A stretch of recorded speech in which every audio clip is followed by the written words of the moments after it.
Hi friends, welcome to competitive cracker. ഞാൻ Sreekala. HSA നിങ്ങളുടെ പഠനം വളരെ നന്നായിട്ട് തന്നെ മുന്നോട്ട് പോകുന്നു എന്ന് വിചാരിക്കുന്നു. അപ്പോൾ നിങ്ങളുടെ പഠനം കൃത്യമായിട്ടാണോ പോകുന്നത് എന്ന് നമുക്കൊന്ന് അനലൈസ് ചെയ്താലോ? അതോടൊപ്പം തന്നെ സെൽഫ് പ്രിപ്പറേഷൻ മോഡിലാണ് നിങ്ങളെങ്കിൽ നിങ്ങൾക്ക് ഉതകുന്ന കുറച്ച് ടിപ്സും കൂടിയാണ് ഇന്നത്തെ ഈ വീഡിയോയിൽ ഷെയർ ചെയ്യാൻ പോകുന്നത്. So first of all, tip number 1, നമുക്ക് എല്ലാവർക്കും അറിയാം ടൈം ടേബിൾ പ്രിപ്പയർ ചെയ്യണമെന്ന്. അത് ഞാൻ മുന്നേ കൂട്ടി പറയുന്നില്ല. എല്ലാ വീഡിയോസിലായാലും എല്ലാ ഉദ്യോഗാർത്ഥികളോടും നമ്മൾ പറയുന്നൊരു കാര്യമാണ്, ടൈം ടേബിൾ ബേസ്ഡ് ആയിരിക്കണം നിങ്ങളുടെ പഠനം മുന്നോട്ട് പോകുന്നത്. എൻ്റെ ടിപ്പ് അതല്ല, കാരണം അത് നമുക്ക് അറിയാവുന്നൊരു കാര്യമാണ്. ടൈം ടേബിൾ ഇല്ലാതെ സീരിയസ് ആയിട്ട് ഈ പഠനത്തെ കാണുന്നവരാരും തന്നെ മുന്നോട്ട് പോകില്ല. നിങ്ങളുടെ time table, say for example, നിങ്ങൾ 180 ദിവസത്തെ ടൈം ടേബിൾ ആണ് പ്രിപ്പയർ ചെയ്തിട്ടുള്ളത് എന്ന് വിചാരിക്കൂ. അപ്പോൾ നിങ്ങളുടെ ആ ഒരു ഫൈനൽ മൈൽ സ്റ്റോണിനെ നിങ്ങൾ കുറച്ച് ഇൻ്റർമീഡിയറ്ററി മൈൽ സ്റ്റോൺസ് ആയിട്ട് മുന്നോട്ട് കൊണ്ടുപോവുക. കാരണം സെൽഫ് പ്രിപ്പറേഷൻ മോഡിൽ ഏറ്റവും വലിയ, അല്ലെങ്കിൽ പലപ്പോഴും നമ്മൾ വിട്ടുപോകുന്ന ഒരു ഘടകമാണ് സെൽഫ് ഇവാലുവേഷൻ എന്ന് പറയുന്ന ഒരു ഘടകം. അത് നിങ്ങളുടെ പഠനത്തിൽ കൊണ്ടുവരണമെങ്കിൽ നിങ്ങൾ ഈ 180 ദിവസത്തെ കുറച്ച് ഇൻ്റർമീഡിയറ്ററി മൈൽ സ്റ്റോൺസ് ആയിട്ട്, ഉദാഹരണത്തിന് 30 ദിവസമായിട്ട് നിങ്ങൾക്ക് ഇതിനെ ബ്രേക്ക് ചെയ്യാം. ബ്രേക്ക് ചെയ്ത് നിങ്ങളുടെ പഠനം കറക്റ്റ് ട്രാക്കിലാണോ എന്നുള്ളത് നിങ്ങൾക്ക് എന്ത് ചെയ്യാൻ പറ്റും? പരീക്ഷകളിലൂടെയും മറ്റുള്ള മെത്തേഡ്സിലൂടെയും നിങ്ങൾക്ക് അനലൈസ് ചെയ്യാൻ പറ്റും. സോ ഇൻ്റർമീഡിയറ്ററി മൈൽ സ്റ്റോൺസ് ആയിട്ട് ബ്രേക്ക് ചെയ്യുക. ഏതെങ്കിലും കാരണവശാൽ ഏതെങ്കിലും ഒരു ഘട്ടത്തിൽ നിങ്ങൾക്ക് നന്നായി പഠിക്കാൻ സാധിച്ചില്ലെങ്കിൽ അത് മറ്റ് ഘട്ടങ്ങളിലൂടെ നിങ്ങൾക്ക് മേക്കപ്പ് ചെയ്യാൻ സാധിക്കും. പലപ്പോഴും നമുക്ക് സംഭവിക്കുന്നത് എന്താ, കുറച്ച് ദിവസം നമ്മുടെ പഠനം മുന്നോട്ട് പോയില്ലെങ്കിൽ നമ്മൾ വളരെ പാനിക്കാവും, നമ്മൾ ഡ്രോപ്പ് ചെയ്യും. അപ്പോൾ അത് വേണ്ട. ഈ ഘട്ടങ്ങളായിട്ട് പഠിക്കുമ്പോൾ ഒരു ഘട്ടത്തിൽ നിങ്ങൾക്ക് എന്തെങ്കിലും ഒരു പുറകോട്ട് വലിയേണ്ട സാഹചര്യം വന്നാൽ അത് മറ്റൊരു ഘട്ടത്തിൽ നിങ്ങൾക്ക് എന്ത് ചെയ്യാൻ പറ്റും? മേക്കപ്പ് ചെയ്യാൻ സാധിക്കും. സോ അപ്പോൾ ആദ്യത്തെ ടിപ്പ് എന്താണ്? നിങ്ങളുടെ പഠനത്തെ നിങ്ങൾ ഇൻ്റർമീഡിയറ്ററി സെഷൻസ് ആയിട്ട് തന്നെ ബ്രേക്ക് ചെയ്യുക. എന്നിട്ട് നിങ്ങളുടെ പഠനം മുന്നോട്ട് കൊണ്ടുപോകുക. ഇനി നിങ്ങളുടെ ടൈം ടേബിൾ അനുസരിച്ച് ഇന്ന് നിങ്ങൾക്ക് കംപ്ലീറ്റ് ചെയ്യേണ്ട ടോപ്പിക്സ് ഏതാണെന്ന് അറിയാം. രണ്ടാമത്തെ ടിപ്പായിട്ടാണ് ഞാൻ പറയുന്നത്. അല്ലെങ്കിൽ ഇന്നത്തെ ദിവസം നിങ്ങൾക്ക് ഇത്ര ഭാഗം കംപ്ലീറ്റ് ചെയ്യാൻ എത്ര സമയം വേണം എന്ന് നിങ്ങൾക്കറിയാം. ഉദാഹരണത്തിന് ഇന്നത്തെ ടോപ്പിക് കംപ്ലീറ്റ് ചെയ്യാൻ നിങ്ങൾക്ക് 4 മണിക്കൂർ വേണം. ഈ 4 മണിക്കൂറും നിങ്ങൾ പഠിക്കുകയായിരിക്കണം, അല്ലേ? അല്ലാതെ നിങ്ങൾ മെറ്റീരിയൽ കളക്ഷനും കൂടി കൂട്ടിയിട്ടായിരിക്കരുത് നിങ്ങളുടെ സമയം ഫിക്സ് ചെയ്യുന്നത്. മെറ്റീരിയൽ കളക്ഷൻ നേരത്തെ ചെയ്തു വെക്കേണ്ട ഒരു കാര്യമാണ്. ഇപ്പം അടുത്ത ദിവസത്തെ പഠനത്തിന് എന്ത് വേണോ, അല്ലെങ്കിൽ അടുത്ത ആഴ്ചത്തെ പഠനത്തിന് എന്ത് വേണോ, അത് നേരത്തെ കളക്ട് ചെയ്ത് വെക്കേണ്ട കാര്യമാണ്.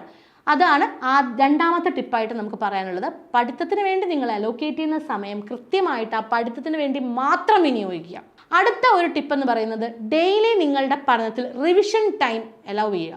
മനസ്സിലായോ? ഇപ്പോൾ ഈ റിവിഷൻ എന്ന് പറയുന്നത് തലേദിവസം പഠിച്ച ഭാഗമാകാം, അല്ലെങ്കിൽ അതിന് മുൻപ് ഏതെങ്കിലും ഒരു ദിവസം പഠിച്ച ഭാഗമാകാം, കഴിഞ്ഞ ഫേസിൽ പഠിച്ച ഭാഗമായിരിക്കാം. എന്തോ ആയിക്കോട്ടെ, കൃത്യമായിട്ട് നിങ്ങളുടെ റിവിഷൻ ഫേസും കൂടി നിങ്ങൾ എവിടെ ഇൻക്ലൂഡ് ചെയ്യണം? നിങ്ങളുടെ പഠനത്തിൽ ഡെയിലി ബേസിസിൽ ഇൻക്ലൂഡ് ചെയ്യണം. അതാണ് ടിപ്പ് നമ്പർ 3. ടിപ്പ് നമ്പർ 4 എന്ന് പറയുന്നത്, ഡെയിലി നിങ്ങളുടെ പഠനത്തിൽ ഇൻക്ലൂഡ് ചെയ്യേണ്ട മറ്റൊരു കാര്യമാണ് നിങ്ങളുടെ ജനറൽ പേപ്പർ എന്ന് പറയുന്നത്. കാരണം എന്താണ്? ജനറൽ പേപ്പർ പഠിക്കണം എന്ന് വളരെ നിർബന്ധപൂർവ്വം പറയുന്നത്. അതിന് 20 മാർക്കേ ഉള്ളൂ എന്ന് ചിന്തിക്കുന്ന ഉദ്യോഗാർത്ഥികളോട് എനിക്ക് പറയാനുള്ളത്, ഉദാഹരണമായിട്ട് എടുക്കേണ്ടത് മാത്സിൻ്റെ കട്ട് ഓഫാണ്. കഴിഞ്ഞ പ്രാവശ്യത്തെ മാത്സിൻ്റെ കട്ട് ഓഫാണ്. മാക്സിമം, അല്ലെങ്കിൽ ഒരു റേഞ്ച് ഓഫ് കട്ട് ഓഫ് എല്ലാ ജില്ലകളും നോക്കുവാണെങ്കിൽ 23, 25, 27ഒക്കെയാണ് പല ജില്ലകളിലും കട്ട് ഓഫ് വന്നിരിക്കുന്നത്. അപ്പോൾ അങ്ങനെ കട്ട് ഓഫ് വരുമ്പോൾ നിങ്ങളൊന്ന് ആലോചിച്ച് നോക്കിക്കുക, അവിടെ സബ്ജക്ട് പേപ്പർ അത്രയും ബുദ്ധിമുട്ടായതുകൊണ്ടാണ് നമുക്ക് എന്ത് വന്നിരിക്കുന്നത്? ഈ കട്ട് ഓഫ് വന്നിരിക്കുന്നത്.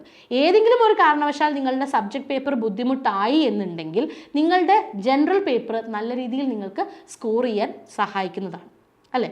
അപ്പോൾ ആ ഒരു ഫേസും ടിപ്പ് നമ്പർ 4 ആയിട്ട് നിങ്ങളുടെ പഠനത്തിൽ ഡെയിലി എന്തും കൂടി ഇൻക്ലൂഡ് ചെയ്യണം? ജനറൽ പേപ്പറും ഇൻക്ലൂഡ് ചെയ്യണം. Tip number 5, identify the key points in your subject. നിങ്ങളുടെ സബ്ജക്റ്റിന് കുറച്ച് മർമ്മപ്രധാനമായിട്ടുള്ള ഭാഗങ്ങളുണ്ട്. അപ്പോൾ മാത്സ് ആണെങ്കിൽ നമ്മൾ പറയും സ്റ്റാറ്റിയും മാത്തമാറ്റിക്സും ഉണ്ട്, ഇതിൻ്റെ മാർക്ക് ഡിസ്ട്രിബ്യൂഷൻ പലപ്പോഴും മാറി വരുന്നുണ്ട് എന്നുള്ളത്, അല്ലേ? അപ്പോൾ ഈ ഒരു എന്താ പറയുക, മർമ്മപ്രധാനമായ ഭാഗം നിങ്ങൾ ഐഡൻറ്റിഫൈ ചെയ്യണം. ഒരുപക്ഷെ നിങ്ങൾക്ക് ഒറ്റയ്ക്ക് ഐഡൻറ്റിഫൈ ചെയ്യാൻ പറ്റില്ലായിരിക്കാം.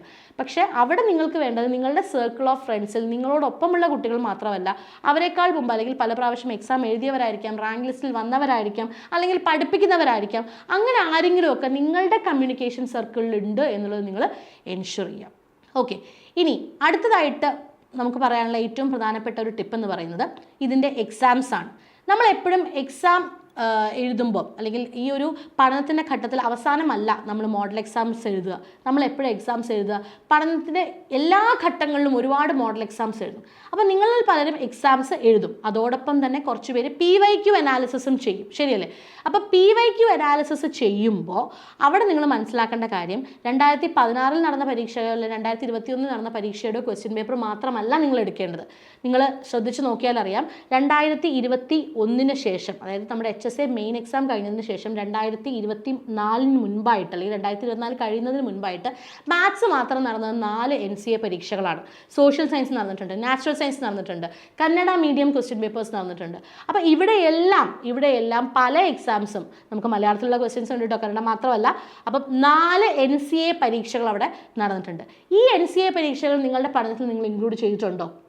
ഉണ്ടാവണം. വളരെ വളരെ പ്രധാനപ്പെട്ട ഒരു പോയിന്റാണ്. കാരണം 2016-ലും 2021-ലും നടന്ന ക്വസ്റ്റ്യൻസ് മാത്രമല്ല നിങ്ങളുടെ റെഫറൻസ് ആയിട്ട് നിങ്ങൾ ഉപയോഗിക്കേണ്ടത്. അതിനുശേഷം നടന്ന NCA പരീക്ഷകൾ, ഇപ്പോൾ മാത്സിൻ്റെ പരീക്ഷകൾ നടന്നുവെങ്കിൽ നാച്ചുറൽ സയൻസിലും മറ്റ് വിഷയങ്ങളിലുമുള്ള കുട്ടികൾക്ക് മാത്സിൻ്റെ GK ഒരു റെഫറൻസ് ആണ്.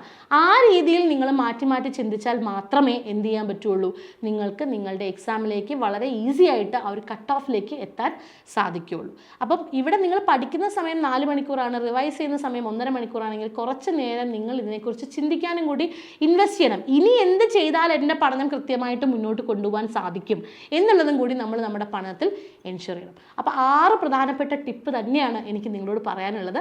ഏറ്റവും പ്രധാനം, വീണ്ടും പറയുന്നു, നിങ്ങളുടെ സർക്കിളിൽ എക്സ്പേർട്സ് ഉണ്ടായിരിക്കണം. നിർബന്ധമായിട്ടുള്ളൊരു കാര്യമാണ്.